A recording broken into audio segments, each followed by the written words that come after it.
Menjilati biji kacang milik istri, jijik dan haram. Astagfirullah. Ini kata siapa? Coba dengarkan fatwa dari para ulama. Assalamualaikum warahmatullahi wabarakatuh. Bismillah walhamdulillah wassalatu wassalamu ala rasulillah Sayyidina wa maulana Muhammadin ibn Abdillah wa ala alihi wa sahbihi wa mawalah wa la hawla wa la quwata illa billah, amma ba'd. Saudaraku kaum muslimin wal muslimat rahimakumullah, wa bil khusus saudara-saudara kami para pecinta dan subscriber channel YouTube Al-Mu'allim Center dimanapun berada, yang tidak lupa dan tidak bosan-bosannya senantiasa kami doakan semoga Allah Azza wa Jalla memberikan kesehatan, sihat walafiat lahir dan batin. Semoga Allah Jalla Jalaluh memberikan rezeki yang melimpah ruah, harta yang barokah, menjadikan anak-anaknya anak-anak yang soleh dan solihah, dzurriyyahnya dzurriyyah yang thayyibah, hidupnya sukses, bahagia dan selamat di dunia dan di akhirat. Amin amin Allahumma amin. Saudaraku kaum muslimin wal muslimat rahimakumullah, dalam rangka menanggapi, menjawab beberapa komentator, bahkan pernyataan dari orang-orang yang dianggap ustadz yang berfatwa bahwa hukumnya jijik dan haram, haram dan jijik apabila lidah sang suami menjilati biji kacang milik sang istri. Ini fatwa dari mana? Coba bayangkan nih. Fatwa nggak boleh ngawur. Fatwa itu harus berdasarkan ilmu pengetahuan. Sedangkan sumber ilmu pengetahuan Islam, sumber hukum-hukum Islam adalah kitabullah, kitabnya Allah, yaitu Al-Quranul Karim, dan sumber kedua yaitu sunnatu Rasulullah sallallahu alaihi wasallam, sunnahnya Rasulullah sallallahu alaihi wasallam yang sering disebut sebagai hadis-hadisnya Rasulullah. Sehingga kalau ada orang yang mengatakan bahwa suami menjilati anunya sang istri, ya kan, mulutnya sang suami sering dipakai membaca Al-Quran, lidahnya sering dipakai untuk berzikir, dipakai untuk membaca kalimah-kalimah thayyibah, kemudian dia merasa jijik, tidak mau menjilati milik sang istri, ya nggak apa-apa, wong dia jijik, asalkan tidak boleh mengharamkan. Ini adalah suatu hal yang sangat penting. Jangan mengharamkan. Kalau merasa jijik ya jangan dilakukan, tapi tidak boleh mengharamkan. Mengapa? Karena Allah dan Rasulullah yang membolehkan. Sehingga para ulama juga ikut membolehkan. Lah kok ada orang-orang yang mengatakan haram? Ini yang nggak boleh. Kalau misalnya nggak jijik, nggak mentolo dalam bahasa Jawa, orang mentolo ya jijik, ya jangan dilakukan, tapi jangan mengharamkan. Sekali lagi, jangan mengharamkan. Karena Allah dan Rasulullah saja tidak mengharamkan. Kalau seandainya misalnya nih, yang bukan suami istri,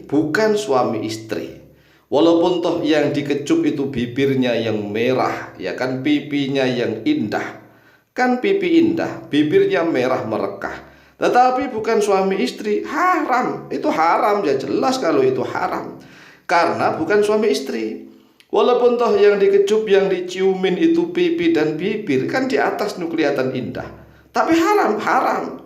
Sedangkan milik sang suami istri, walaupun toh yang dikecup, yang dikulum, yang dielus-elus, yang dihisap, itu senjata masing-masing, kan di bawah tertutup nih. Kalau Allah dan Rasulullah yang membolehkan, ya boleh, begitulah ya, nggak boleh sembarangan. Kita akan membacakan satu ibarat yang dari kitab Fathul Mu'in dan juga dari kitab I'anatul Talibin. Kitab ini kitab yang sering dipelajari di pondok-pondok pesantren. Wa dzukira fi Fathul Mu'in, dan telah disebutkan di dalam kitab Fathul Mu'in. Ya juzu lizauji, ya juzu boleh, lizauji bagi sang suami. Nah, ini boleh, ini redaksinya aja boleh. Ya juzu boleh lizauji bagi sang suami. Kullu tamattu'in, oleh setiap senang-senang, ya kan, senang-senang, tamattu'. Jadi boleh bagi sang suami setiap senang-senang minha, daripada istrinya, ya seluruh tubuhnya lah, boleh, kecuali bima siwa, ini ada bima siwa halaqati tuburiha, bima dengan sesuatu siwa halaqati turubiha, yang selain halaqati tuburiha, pada lubang duburnya istri. Jadi kalau lubang duburnya istri, yaitu lubang anus, nggak boleh. Jadi seluruh tubuh ini boleh, mau diapakan saja boleh. Kecuali lubang duburnya. Ya, lubang duburnya mau dimasukin oleh anunya sang suami, nggak boleh, haram tuh para ulama sepakat. Kemudian kalau dalam keadaan haid, walaupun lewat depan tapi haid, itu haram ya, haram. Wong memang haid. Kemudian dalam keadaan suci tetapi dimasukkan ke dubur, ya tetap haram. Adapun dalam keadaan suci, ya suci nih, tidak haid, tidak nifas. Kemudian sang suami menjilatin, menghisap, lah pokoknya, boleh ya boleh. Walau bimasyi badriha, walaupun dengan mengecup. Walau dengan mengecup badriha, klitorisnya istri. Jadi walaupun klitorisnya istri itu dikecup, dijilatin, ya tetap boleh. Kemudian dijelaskan di dalam kitab I'anatul Talibin, Sayyid Syato At-Timyati menjelaskan begini. Walau kana atamattu', artinya walaupun ada atamattu' oleh bersenang-senang. Bimasyi badriha, dengan mengecup klitorisnya istri. Fa'innahu, maka sungguhnya itu jaizun, yaitu boleh. Para ulama membolehkan, jadi jangan sok suci ya. Kalau memang jijik ya jangan dilakukan, tetapi tidak boleh mengharamkan. Kemudian ada yang iskal nih, ada yang mengajukan suatu problem, permasalahan. Lah bagaimana kalau seandainya senjatanya istri itu sudah keluar rutubatul farji, sudah keluar pelumasnya, yang plikat-plikat itu sudah keluar, kemudian dijilati dengan lidahnya sang suami, bagaimana? Loh, kalau para ulama membolehkan menghisap, berarti rutubatul farji itu suci, hukumnya suci. Rutubatul farji itu juz'un min ajza'il mani, satu bagian daripada bagian mani. Jadi rutubatul farji atau kepelumas kemaluan wanita itu bukan kotoran, bukan kencing, bukan berak, ya. Kalau kencing dan berak itu hasilnya produksi dari sisa-sisa makanan, kotoran. Jadi sisa makanan itu kotoran. Tetapi kalau rutubatul farji, pelumas kemaluan wanita itu bukan kotoran, tetapi dari saripati makanan. Sebagaimana mani. Mani itu bukan dari sisa-sisa makanan, tetapi dari saripati makanan. Sehingga teksturnya berbeda dengan kencing, berbeda dengan berak.